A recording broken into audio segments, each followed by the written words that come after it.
Okay, so hello mga anak sa grade 7. So pasensya na kayo. Last na nga yung ating pagkikita, kahit virtual, nagka-problema pa kami sa internet. But, sabi nga sa isang research, maging maparaan ang estudyante at ang teacher. So ngayon, magre-record tayo ng discussion. So for our last topic sa English, so ito naman po ay sa 4th grading ko lahat kinukuha. So, huwag kayong mag-alala. Very short lamang ito. So, ganun ulit. Pasensya na. Ganyan ulit ang PowerPoint ni teacher. Pero, I hope you understand po kung bakit. So, ang mahalaga, marami kayong matutunan kahit sa last week natin, ngayong school year. So, short lamang ito. I-short ko na lang kasi nandito naman yung meaning, yung definition niya. So, i-address lang natin isa-isa. So, napakadali. Punctuation marks and their uses. So, alam ko nakangiti kayo habang pinapanood nyo to kasi madali lamang ito. So, punctuation are symbols or marks that are used to organize sentences or sentence structures, indicate vocal rhythm, or emphasize words or phrases in sentences. So, the most commonly used punctuation marks in the English language are period, comma, colon, semicolon, apostrophe, question mark, exclamation mark, dash, hyphen, and parentheses. So, these are the commonly used punctuation mark. Kung kayo man ay mahilig magbasa, magsulat, reading or writing skills, ay nagagamit natin ito. And it really helps for the readers or for us to read the story or essays because of the punctuation mark. So, may ano kasi sila, may feelings kasi ang mga punctuation mark, diba?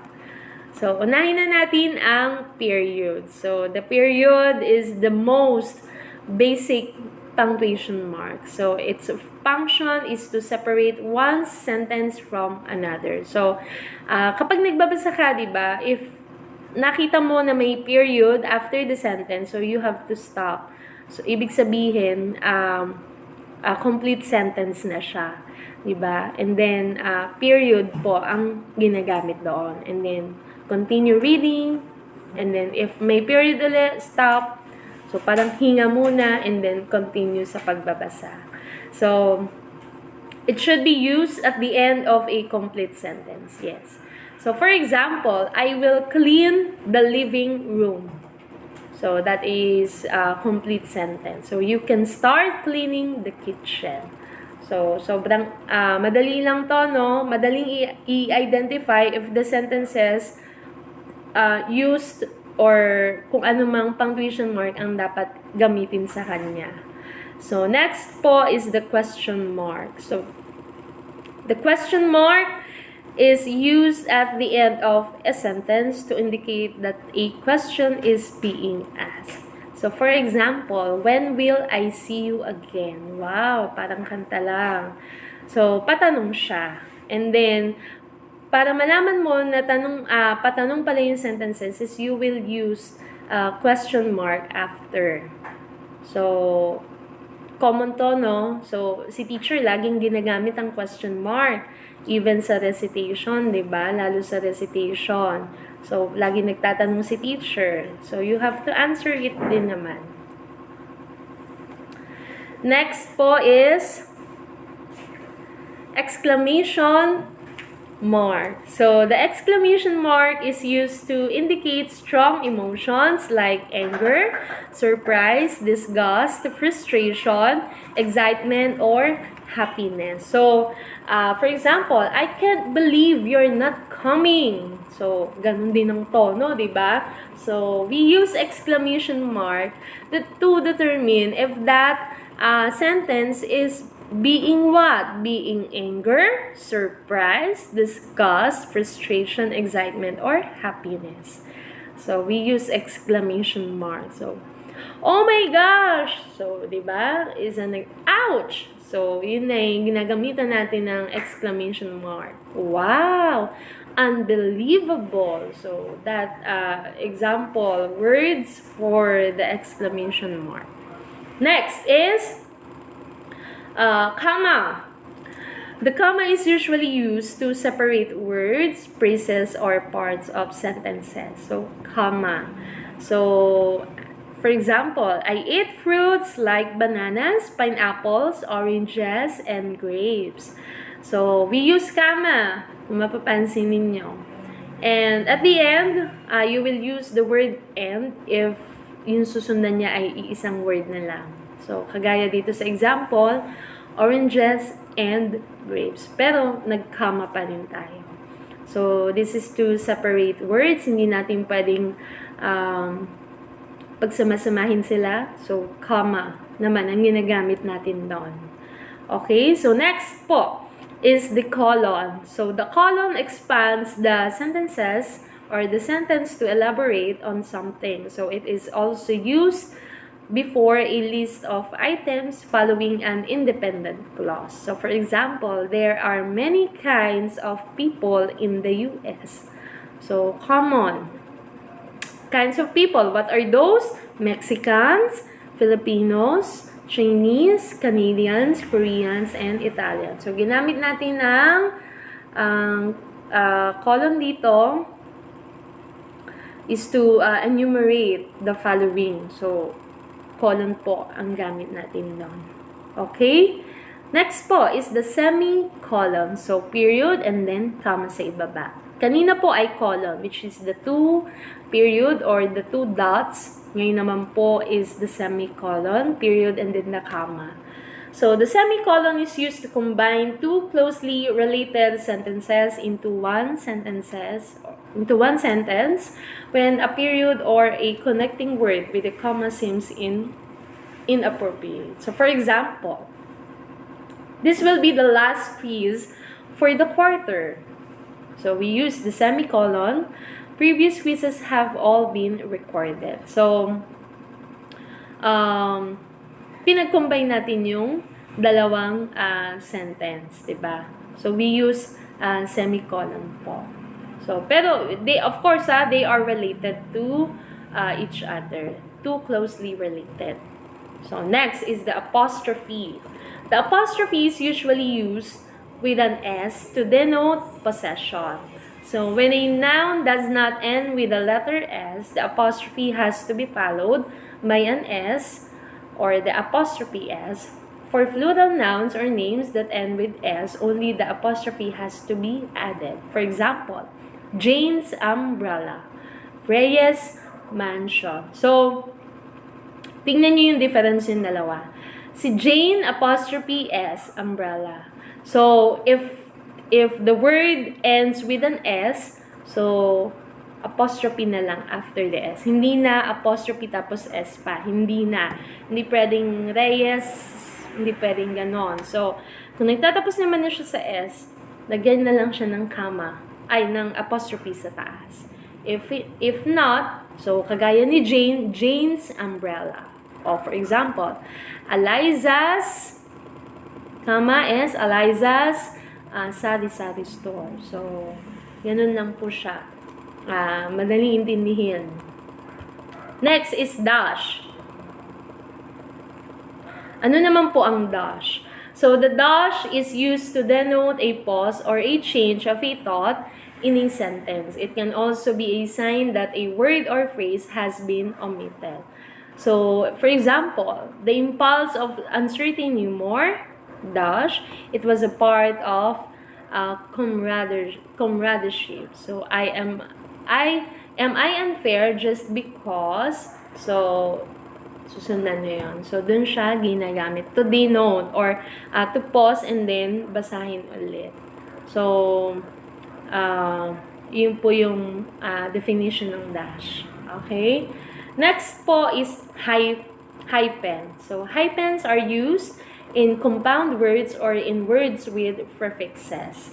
So, mother-in-law, anti-terrorist. So, doon po siya ginagamit. Sister-in-law, father-in-law. So, yung mga prefixes, and then we use hyphen and then the next word. So, yun naman po yung hyphen. So, these are the commonly used, especially kung nagbabasa tayo, nakikita natin siya. At kung tayo ay susulat sa essay. Yan. So, next po is the parentheses. So, parentheses are used to provide explanation, comments, translation, or additional information. These are also used in dates. Yan, dates. For example, Corazon C. Aquino, 1933 to 2009. So, open and close parentheses yung dates, was the first woman president of the Philippines. So, ginagamit natin to for the dates. Diba? For example, the final examination of the junior high school is on anong date? April 20 to 2022. April 20 to 22, 2022. So, open and close parentheses. So, these are the commonly used punctuation marks. So, gagamitin nyo siya para kung sino man makakabasa in your essay is madali siyang maintindihan. If patanong ba siya, anong damdamin ng ginamit, or pa-period or at end na siya. Okay? So, next po is the declarative sentence. So, a declarative sentence simply forms a statement expressing an idea or information. It does not give a command nor a request. This kind of sentence does not require an answer because it is more of giving an explanation or suggestion. So, a declarative sentence ends with a period. So, for example, I was not here yesterday because I was not feeling well, period. She is coming over to help us redecorate the stage, period. We will let you participate, period. Jonathan and Richard are friends since grade school. So, declarative. Declarative, these are the examples of declarative sentences. So, you are expressing idea or information. Okay? Or kung nagbibigay ka ng command or ng request, you will use period, punctuation mark, period. Next po is the interrogative. So, an interrogative sentence asks questions like who, what, when, which, why, where, and how. So, it asks for information, suggestions, explanations, among others. So, unlike a declarative sentence, an interrogative sentence requires an answer. So, this type of sentence is punctuated by a question mark. So, ang tawag naman sa sentence niya is interrogative sentence. So, kung kanina is punctuation mark ang topic natin, ngayon po ay kinds of sentences. So, ngayon po ay interrogative. So, asking questions po ito. So, at the end of a sentence, you will use a question mark. So, where did you get those materials? Why are we going back to the province? So, how am I supposed to know what happened earlier? So, which one is yours and which one is his? Am I the only one who was absent yesterday? So, patanong, diba? Next po is changing statements into question. This will be the last topic. So, declarative statements can be changed into questions. Yes, of course. We just need to change the order of the words in the sentences. So, babaguhin lang talaga natin siya. So, we simply put the verb at the beginning of a sentence and then replace the period with a question mark.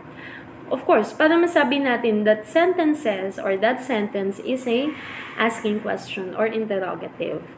So, most questions start with the verbs of to be, do, and have. So, we can also use can, will, or shall when we change statements into question. For examples, so yung statements is Helen is finishing her meal. So, kung gagawin natin siyang questions, is Helen finishing her meal? So, patanong. So, she is now alone in the big house. Is she now alone in the big house? Okay? So, next is, her lovely gown made her look even more beautiful. Did her lovely gown make her look even more beautiful? Next, the palace has prepared for the foreign visitors.